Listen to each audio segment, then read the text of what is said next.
Bom dia a todos. O meu nome é Luís Ferro e eu dou-vos uma vez mais as boas-vindas ao canal Chambra. Hoje eu tenho o prazer de ter aqui comigo no sofá da Soul Therapist a minha querida amiga Cristina Silva. Olá Cristina, bom dia. Para nos falar de uma ciência absolutamente fascinante, a fitoterapia. Mas antes de passar a palavra à Cristina, eu gostava de ler algumas citações e alguns factos sobre a fitoterapia. Portanto, na China, por volta do ano 3000 a.C., existem referências à fitoterapia quando o imperador Shao Kei descreveu as propriedades medicinais do ginseng e da cânfora. No Egito, por volta do ano 1500 a.C., foi escrito um papiro onde são descritas as propriedades de cerca de 700 drogas, incluindo extratos de plantas, venenos de animais e misturas de minerais como o chumbo e o cobre. Algumas destas plantas e destas formas ainda são utilizadas nos dias de hoje. Desde 2300 a.C. que estão registadas utilizações e cultivos de plantas medicinais entre os assírios, os babilónios e os hebreus. Cientistas e filósofos tais como Dioscórides, Galeno ou Plínio e alquimistas como Paracelso dedicaram grande parte da sua vida ao estudo da fitoterapia. E finalmente Hipócrates, que é considerado o pai da medicina, afirmava frequentemente que o teu remédio seja o teu alimento e que o teu alimento seja o teu remédio. E antes de passar a palavra à Cristina para ela nos falar sobre algumas das propriedades maravilhosas das plantas e deixar-nos algumas dicas e algumas simpatias, acho que podemos falar em simpatias. Sim. Antes há uma pergunta incontornável. De onde é que nasceu este teu amor pela fitoterapia? De onde é que resulta esta paixão pelas plantas e pela medicina natural? Ok.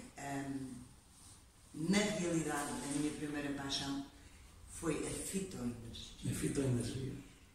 Porquê? Porque eu tinha muita curiosidade em tentar perceber porque é que certa planta era boa para acalmar, porque é que certa planta era boa para limpeza e penso que se tentar saber o mexer na planta que eu tive a oportunidade de fazer quando estive no Brasil e que tive em contacto com 2 pajés e com pessoas que estavam ligadas à Jurema Sagrada. Toda essa curiosidade e todo esse interesse ainda surgiu com mais força. E eu tenho dedicado a minha vida ultimamente à procura do conhecimento da planta, de saber exatamente para que é que serve a planta e o que é que eu posso extrair da planta. Óbvio que, estudando a parte energética, eu estudo a parte fitoterapeuta porque são indissociáveis. Nós vamos buscar as qualidades de energia da fitoterapia à fitoenergia. Não se consegue dissociar. Posso dizer que é um estudo fascinante e que não tem dia para acabar. É para a vida toda. Penso que sim.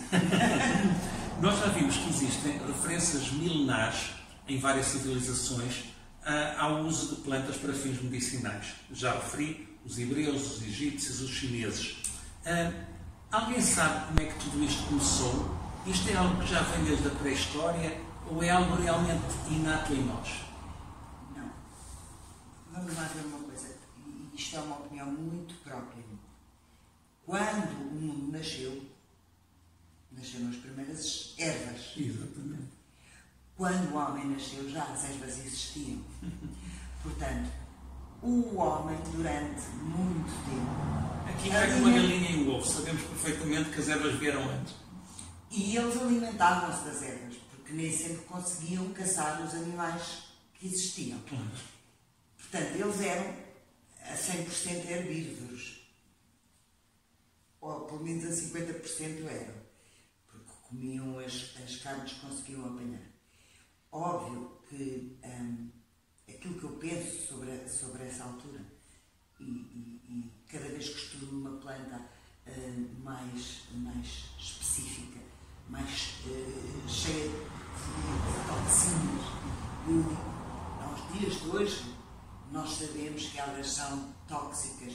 Nós temos as ferramentas, desde o século XVII, XVIII, XIX, que há estudiosos de plantas, os herbalistas. Houve, posteriormente, com o aparecimento da tecnologia, foi possível saber que X planta tem mais cálcio ou mais potássio que outras. Na altura não existia, nem tão pouco existia escrita, porque conseguido aquilo era uma tradição oral. Era uma tradição oral. Muita dessa tradição ainda existe, porque nós temos povos que não transmitem os seus segredos todos. Mas basicamente alguém descobriu isso na prática, não é verdade? E provavelmente às expensas do seu próprio corpo. Com certeza, deve ter sido tempos fascinantes, mas ao mesmo tempo muito dolorosos. Muito dolorosos. Porque experimentar uma planta e morrer a seguir não deve ser agradável. Pois. Terá sido uma boa experiência para quem assistiu, mas não propriamente para quem fez a experiência. Isso eu comparo normalmente isso à apanha do cogumelo. Porque uma pessoa que não conheça muito bem um cogumelo vai para o mato, vai apanhar o cogumelo, pode apanhar um errado. E temos casos cá em Portugal de várias mortes em anos recentes devido à ingestão de cogumelos venenosos. Exatamente. Por falta de conhecimento, por isso. Falta de conhecimento. Claro. Porque, vamos lá ver, há as ervas, as folhas, as plantas, ou se tem um profundo conhecimento, ou não se consegue distinguir. A olho, as pessoas, isso pode ser alfazema, mas se calhar até nem é. Exatamente. Tem que se ter um conhecimento, ou as pessoas adquirirem as ervas em sítios de confiança. Porque senão. Ou consultarem uma fitoterapeuta. Era capaz de ajudar. Ok. Além destas tradições que nós já falamos, existem outras. Existe a tradição africana e existe a tradição, os escravos africanos levaram, por exemplo, para o Brasil, onde depois se misturaram com as tradições próprias dos índios brasileiros. Existe alguma tradição que tu valorizes acima de todas as outras? Ou existe alguma figura mais importante para ti que se destaque de todas as outras? Em termos de ervas? Exatamente. Não. Todas e nenhuma. Pelo seguinte, a mesma erva estudada pelo povo iorubá, ou estudada pelo povo tupi, ou estudada pelas tribos da Amazónia, ou pelos xamãs, pelos uicas, tem uma coisa comum, é a mesma planta. Exatamente. Podem ser manuseadas de maneiras diferentes. E eu, para fazer o estudo da erva, eu tenho que ir a todas. Eu tento o maior número de informação da erva junto dos uicas, junto dos tupis, junto dos iorubás, desde que não seja segredo, porque infelizmente para nós, infelizmente para eles, porque estão-se a preservar, e isso nós temos que dar valor. O caso da tradição oral continua a ser uma prática muito comum nesse tipo de ensinamentos, não é verdade? Exatamente, mas infelizmente, por causa da vida corrida,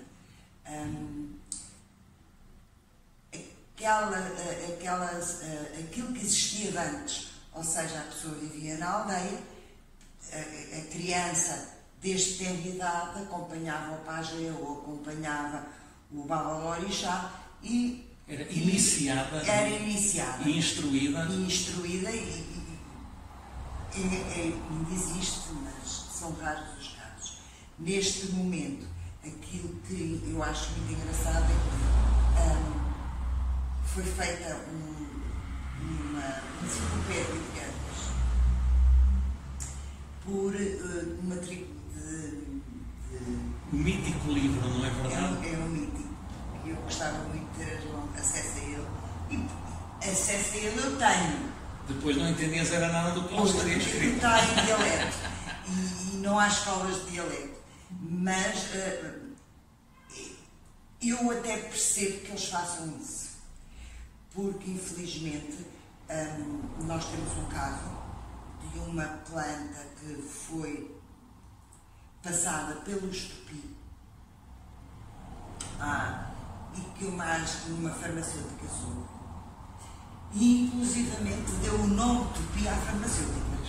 Tentaram patentear conhecimentos ancestrais, não é verdade? Patentearam. E é uma maneira deles se preservarem. Os iorubás têm outra, porque o segredo só é dado a quem tem X anos de casa, quem tem X anos de sangue, como eles dizem, e a pessoa vai, ao longo dos tempos, desde que esteja preparada, vai tomando conhecimento de mais vai bebendo aos poucos, não é verdade? Exatamente. Ok. O fitoterapeuta moderno segue um bocado os passos dos antigos xamãs, dos magos, dos curandeiros, dos pajés, e existe ao mesmo tempo, dentro da antropologia, uma discussão muito interessante sobre este tipo de fenómenos. E porquê? Porque eles podem ser incluídos em vários campos ao mesmo tempo. O que, para um estudioso, pode cair no campo de uma crendice, ou, como se costuma dizer, de um ritual religioso, o outro estudioso pode olhar para aquilo como um ato médico. Não é verdade? Portanto, a minha pergunta é esta. É possível, ainda hoje, dissociar a fitoterapia ou a fitoenergia da sua componente energética? Porque, vamos lá ver, é uma energia que transmite as qualidades terapêuticas à erva. Pois. Por conseguinte, nós não podemos dissociar. Mesmo sendo um ato médico, a planta pode ser utilizada para ato médico. Mas o que é que a pessoa está a utilizar? A energia da planta. exatamente. Está a utilizar a energia. Obviamente que hoje, como eu disse há bocado, com os computadores, com os grandes microscópios, com análises químicas que fazem à planta, já se tem um conhecimento muito superior em relação à planta. Ela é rica em potássio, é rica em cálcio. Mas tudo isso ressalva a energia, independentemente dos componentes, claro, há a energia própria. A planta é energia. Exatamente. E pronto, está respondido a isso. Eu agora gostava de fazer uma pergunta sobre uma árvore que muito me intriga, mas mais pelo seu valor simbólico, porque eu acredito que no campo da fitoterapia, da fitoenergia, não é das mais utilizadas, mas eu vou-te ler algumas coisas sobre elas. No Gênesis, por exemplo, Yahvé ensina a Moisés que a santa unção deve ser feita misturando com o azeite alguns perfumes raros. E no Alcorão, canta-se a árvore que nasce no Monte Sinai e o óleo que dela se extrai para acender as candeias, semelhantes a um astro rutilante. Já deve estar a ver qual é. Exatamente. Disse também que Rómulo e Remo nasceram debaixo de uma oliveira e durante o dilúvio foi uma pomba branca que, ao carregar no bico um ramo de oliveira, dava sinal de que a vida tinha voltado a fluir e de que as águas estavam a recuar. No Horto de Getsemane existem ainda hoje 8 oliveiras milenares que que se acredita terão assistido à famosa cena de Jesus no Jardim das Oliveiras. E em Portugal, aqui onde nós estamos, em Santaria da Azóia, e diz-se que existe uma oliveira que terá 2.850 anos. Que árvore é esta, Cristina? Esta árvore é por muitos considerada a árvore imortal. Pois parece que sim. E isto porque, se tu queimares a árvore, ou se tu cortares ramos, vão crescer novos brotos. É uma árvore que é imortal. É assim, contrariamente àquilo que tu dizes, ela realmente está muito associada a mitos, tradições, tem na gastronomia, na parte de uso medicinal, em práticas religiosas. É uma árvore, é uma folha que é muito utilizada. Durante muito tempo foi considerada o símbolo da sabedoria, da paz, da abundância, da prosperidade e da glória. Conseguindo, embora não seja uma árvore que nós que se use em termos de descarrego ou que seja muito conhecida no meio de tratamentos, é realmente uma folha que é uma das principais também. Em termos de fitoenergia, há alguma coisa que queiras partilhar connosco? É uma árvore que proporciona paz e protege, faz a proteção. Em termos de fitoterapia, toda a gente, penso que é do conhecimento geral, que a folha é diurética, por conseguinte ajuda na digestão, ajuda em termos de retenção de líquidos, ajuda porque acelera o metabolismo e, ao acelerar o metabolismo, promove o emagrecimento da pessoa, e é essa parte que é mais conhecida. E é muito boa porque baixa os níveis glicémicos da pessoa, reduz a tensão arterial.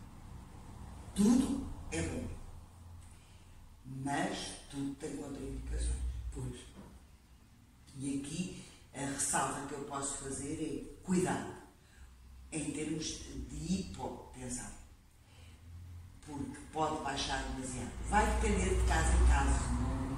São raros os casos que nós sabemos de situações graves. Mas acontecem. Acontecem diarreias, alterações do fígado, da vesícula biliar. No entanto, depois temos a outra parte, que são os cremes para a estética, que são bons porque ajudam a pele e previnem o envelhecimento precoce. E para todos os efeitos, o azeite cai muito bem com o bacalhau e as batatas cozidas. Isso cai sempre. Então eu gostava agora de passar, talvez... Não, eu vou dizer uma coisa. Em termos de chá, as pessoas normalmente têm uma certa dificuldade em saber qual é a quantidade de chá, de folhas que põem. Basta 3 colheres de sopa para cada litro de água. Para fazer um chá de folha de oliveira. Para fazer uma infusão. Uma infusão, exatamente. Ferve a água, quando estiver a ferver, retira do lume, põe as folhas, tapa, repousa 10 minutos, coa e toma sem adoçar. Essa parte sem adoçar é bastante importante, não é verdade? É bastante importante. Ok. Entretanto, vamos passar então para uma das minhas plantas favoritas. Eu tenho um vaso destes em casa que trato com muito carinho e com dedicação. Eu vou-te dar algumas pistas para tu saberes a que é que eu me estou a referir. Esta árvore era consagrada ao deus Apolo.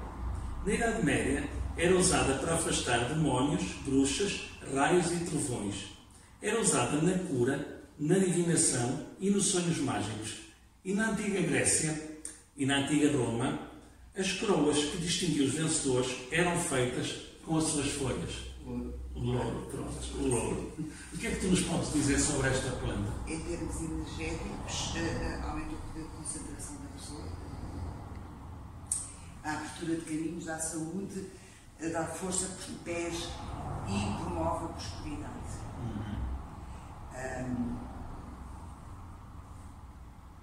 é uma excelente erva para se ter em casa. Porque, para além de também dar a purificação da casa e a proteção, repele os insetos. Isso é importante. É importante. Principalmente se nós vivemos em algum sítio em que tenha muita verdura no exterior. Uma quinta, uma casa de campo. Exato, uma quinta, uma casa de campo ou alguma casa que tenha jardim perto. Ou viva perto de um rio, que também tem. Isso. Mas isso não há amor que chegue. Pronto, entendi. E tem, desculpa-me ter a colherada, também é excelente para o palato. É. Sobre o louro é curioso. Dizem que o louro a folha de louro é tóxica. É comum os antigos, os ancestrais dizerem isso. Na realidade, toda a erva é tóxica se for tomada em demasia. Pois.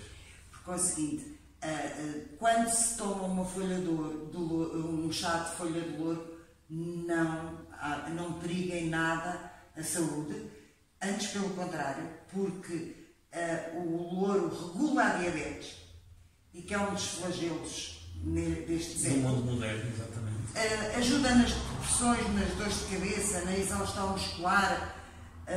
É uma folha muito boa. Utiliza-se também a folha para fazer defumação. Exatamente. É muito bom queimar uma folha de louro, porque purifica. Tu tens um espaço, tu achas que alguém chegou lá que vinha muito carregado, ou porque vinha triste, ou porque vinha raivoso. Purifica, tens uma folha de louro, queima a folha de louro, é muito melhor, o ambiente torna-se melhor. E também é usado em banhos. Também é usado em banhos. Mas não vamos. Acho que é muita informação num bocadinho. É apenas um toque. Não podemos, é só um toque. Não podemos ir ao pormenor, porque Exato. estas coisas depois dependem de pessoa para pessoa, de caso para caso. Mas chá é possível, e mais uma vez eu vou falar, não vale a pena pôr uma grande quantidade de louro na chávena. 30 gramas de folha para litro de água está excelente. Mais uma vez, insisto, não adoçarem as infusões. Eu não consigo pôr açúcar no chá, mas há muita gente que põe. Somente tem que ferver, aí a folha vai para dentro da água a ferver e depois ferve mais 2 ou 3 minutos. Coa e bebe. Exatamente. Em termos fitoenergéticos, alguma dica, alguma simpatia com que nos queiras presentear sobre o louro? Vamos supor que tu tens um assunto complicado para resolveres no dia seguinte. Não sabes bem qual é a atitude que vais ter, não sabes bem o que é que vais fazer ou com que te vais deparar. Metes 2, 3 folhas de louro debaixo do travesseiro,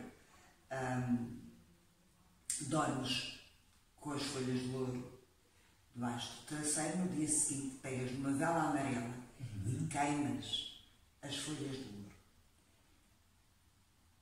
louro. A energia, os elementais da erva vão ficar contigo por um certo período.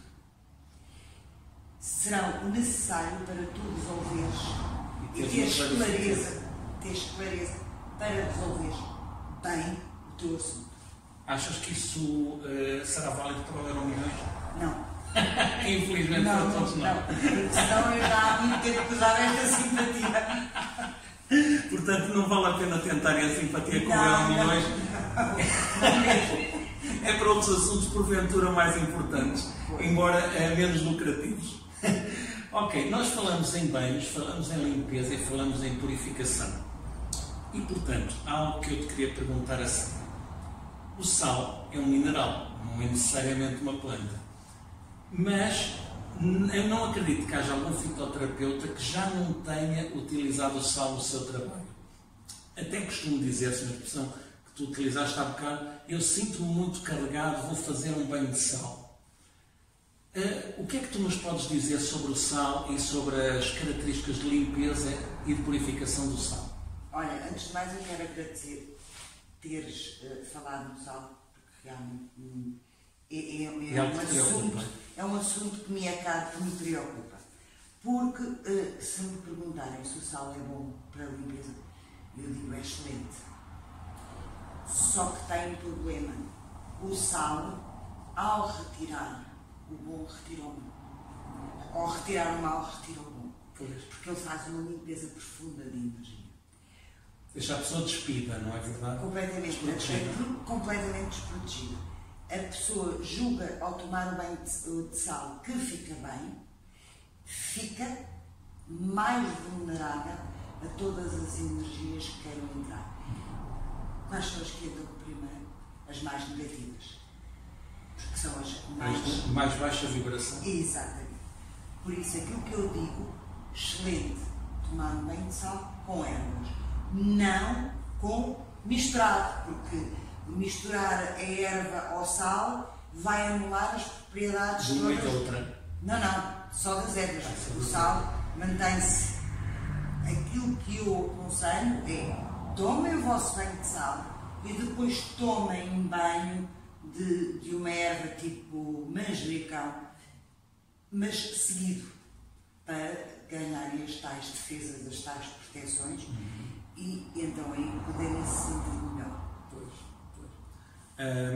Tu falaste agora numa erva e eu ia falar a seguir daquela que eu considero ser a rainha das ervas. E vou-te ler algumas características dela. No Egito, esta erva era usada no embalsamento de múmias e na Índia era um símbolo de prosperidade. O seu nome científico é Basilicum, que deriva do grego basileus, que significa rei. Na Itália está associada ao amor e na Roménia, muita atenção a esta informação, quando um rapaz aceita um ramo desta erva de uma rapariga, fica imediatamente comprometido.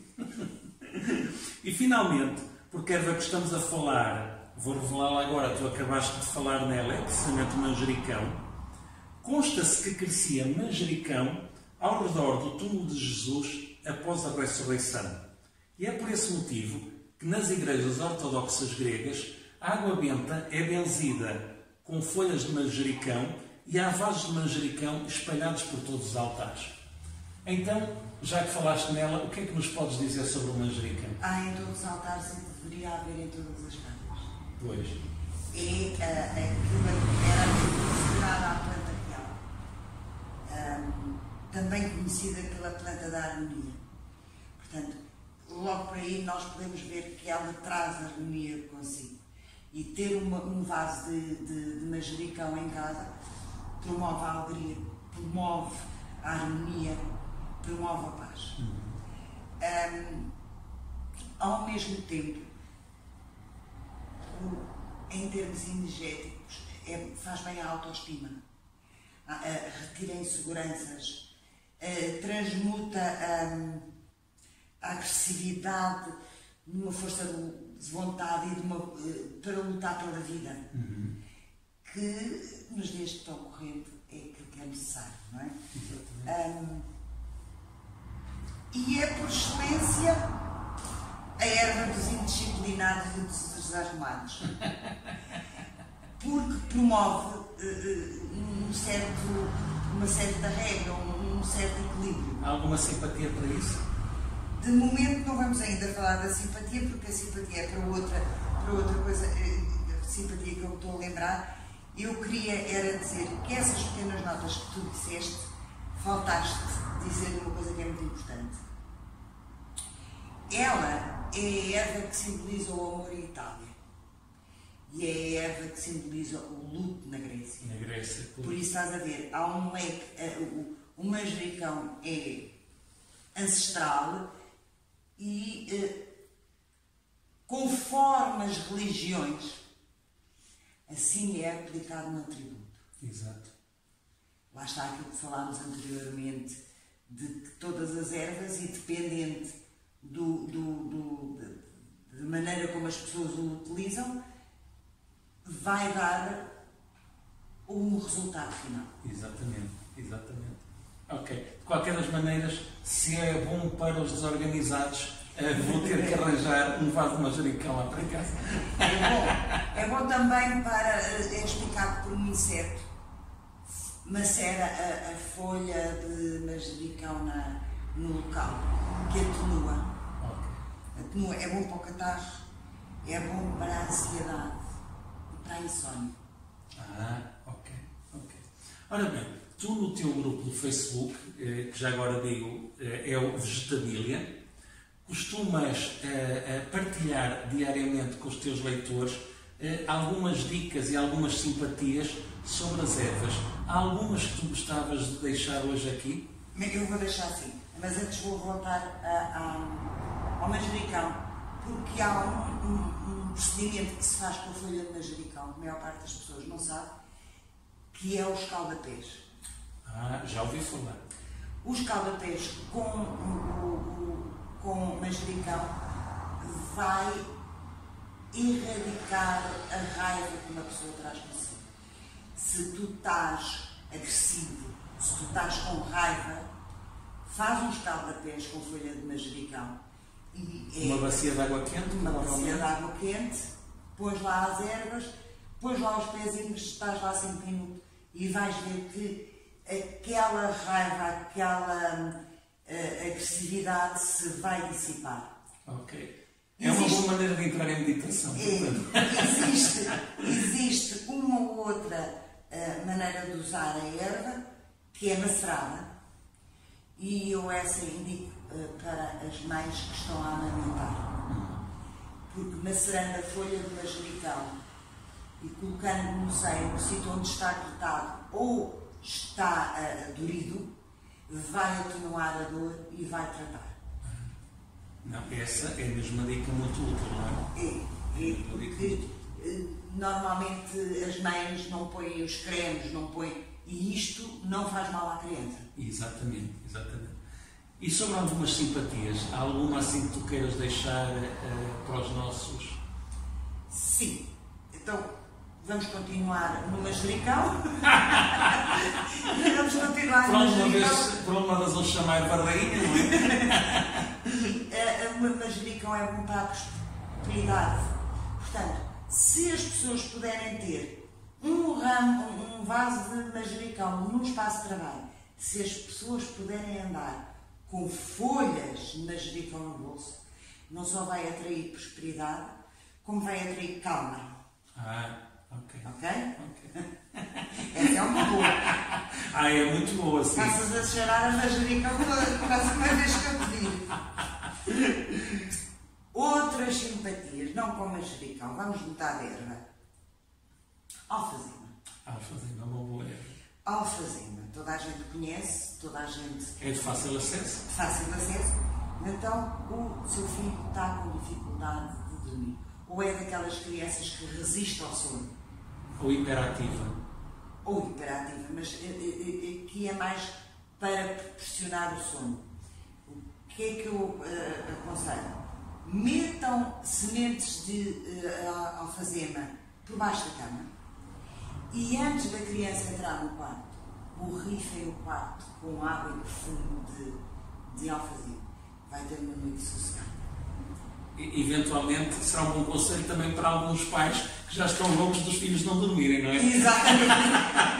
Essa é mais para os pais do que para os filhos. Outra para a melhoria financeira. Bem, isso vai interessar a muita gente. Uma orquídea amarela. A orquídea amarela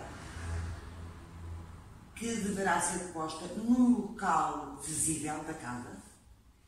E dentro do vaso põe uma moeda dourada e põe uma pedra pírite. Quando forem regar a orquídea, mentalizem a vossa prosperidade, a vossa melhoria financeira. Não é logo, mas as coisas acontecem. Exatamente. Haverá uma melhoria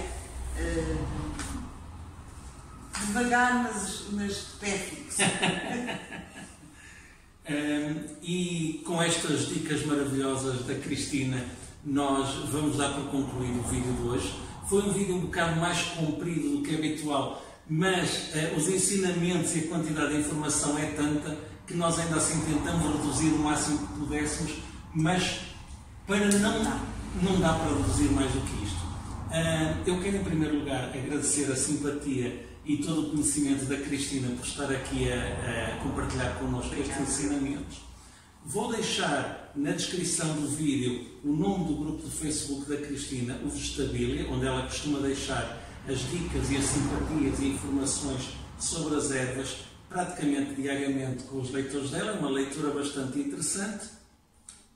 E a vocês todos eu agradeço-vos por estarem aqui e por existirem. E despeço-me até ao próximo vídeo do canal Chambra.